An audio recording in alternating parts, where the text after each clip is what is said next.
सत श्री अकाल जी। मैं बब्बू, तुसी मेरा मान। कलमा नू आजो असला बना लिए, कट्ठे होके पूंजीपति आजो मूरे ला लिए। 25 तरीक नू जाम जड़ांगे, जे गल ना बनी तो लंबी लड़ाई लड़ांगे। साल 2 साल फसल रोकनी पैनी है, जे फसलों की कीमत मुंह मंगी लैनी है। राजधानी एसी च बह के मचूगी, कड़े हो जो दिल्ली दा झांझर पा के नचूगी। आओ तू मैं चो निकल के तू ही तू करिए। दिल्ली को बहुत दिमाग है, दिमाग ना मारना पैना है। हो जो कट्ठे। भाई साडी पंजाबी इतनी चंगी नहीं सी, पर कुल मिलाकर इस प्रसिद्ध गायक बब्बू मान की बातों का सार ये है कि ये लड़ाई लंबी चलेगी और साल 2 साल की फसल का क्या होता है इसकी कोई परवाह नहीं। अब दिल्ली और किसानों में आर पार की लड़ाई होगी। हाल ही में जारी किसान आंदोलन ने एक नाटकीय मोड़ ले लिया है। महीनों तक पंजाब में रेल रोको आंदोलन चलाने के बाद अब नए कृषि अधिनियम से आहत पंजाबी आड़तियों ने दिल्ली कूच का नारा लगाते हुए दिल्ली हरियाणा बॉर्डर पर डेरा डाला है, जिसपे खालिस्तानी तत्वों ने अपना कब्जा भी जमा लिया है। इसी बीच किसानों के भेष में अराजकता फैला रहे इन आंदोलनकारियों को फिल्म उद्योग से भी समर्थन मिलने लगा है। यूं तो इस विषय पर बॉलीवुड और बाकी देश के अन्य फिल्म उद्योग कुछ बोलने से बच रहे हैं, परंतु पंजाबी कलाकारों को ऐसा लगा कि यदि वे चुप रहे तो उनके समर्थक उनसे दूर भी जा सकते हैं।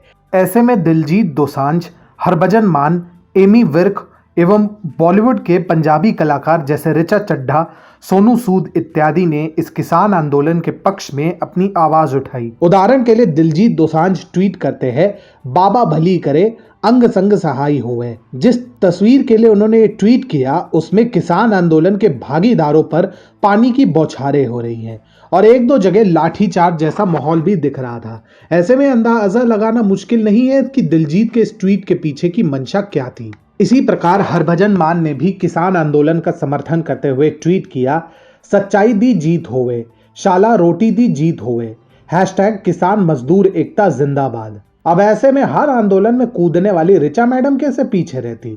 मोहतरमा ने अपने समर्थन जताते हुए कई ट्वीट किए, जिनमें से एक था, आप विधेयक से सहमत हो या नहीं, किसान को विरोध करने का अधिकार है, उन पर ऐसी ज्यादती क्यों। इसके अलावा एक और ट्वीट में उन्होंने इस बात को जताने का प्रयास किया कि कैसे यह आंदोलन केवल पंजाबी किसानों तक सीमित नहीं है। अब प्रश्न ये उठता है कि जब किसानों के आंदोलन को ये सेलिब्रिटी बिना किसी शर्त के समर्थन देने को तैयार है, तो क्या वे इस आंदोलन में उमड़कर सामने आ रहे देशद्रोहियों को भी समर्थन देने को तैयार है।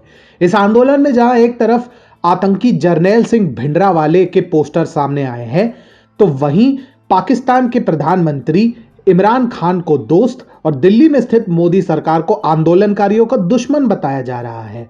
यहां तक की स्थिति यह है कि कुछ आंदोलनकर्ता तो खुलेआम नरेंद्र मोदी की हत्या की धमकियां भी देते फिर रहे हैं। TFI पोस्ट ने इस विषय पर पहले भी रिपोर्टिंग की है कि कैसे चंद वोटों के लिए कांग्रेस और अकाली दल जैसे पार्टी किसानों को किस हद तक बरगलाने और देश को हिंसा की आग में झोंकने को तैयार है। जब हाथरस में वैमनस्य को बढ़ावा देने की युक्ति फेल हो गई, तो अब कांग्रेस ने पंजाब के रास्ते देश में आग लगाने वाले लोगों को बढ़ावा दिया है। किसानों की जमीनों को उद्योगपतियों द्वारा छीने जाने की झूठी कहानियों से लेकर ये अफवाहें फैलाना कि नए कृषि अधिनियम से किसानों के फसल को मिलने वाली MSP यानी मिनिमम सपोर्ट प्राइस हमेशा के लिए समाप्त हो जाएगी, इसी कुत्सित योजना का एक हिस्सा है। क्या ऐसे छल प्रपंच का भी ये सेलिब्रिटी बिना शर्त समर्थन करेंगे? सच्चाई तो ये है कि ऐसे हस्ती 2 नावों पर पैर रखने में विश्वास करते हैं।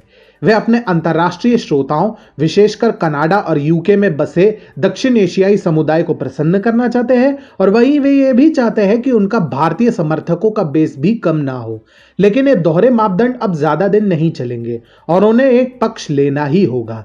यदि उनके लिए राष्ट्रहित सर्वोपरि है तो उन्हें ऐसे किसी भी भारत विरोधी आंदोलन से दूर रहना चाहिए और यदि वे देशद्रोहियों का भला चाहते हैं तो ऐसे लोगों को बिना देरी भारत से निष्कासित किया जाना चाहिए।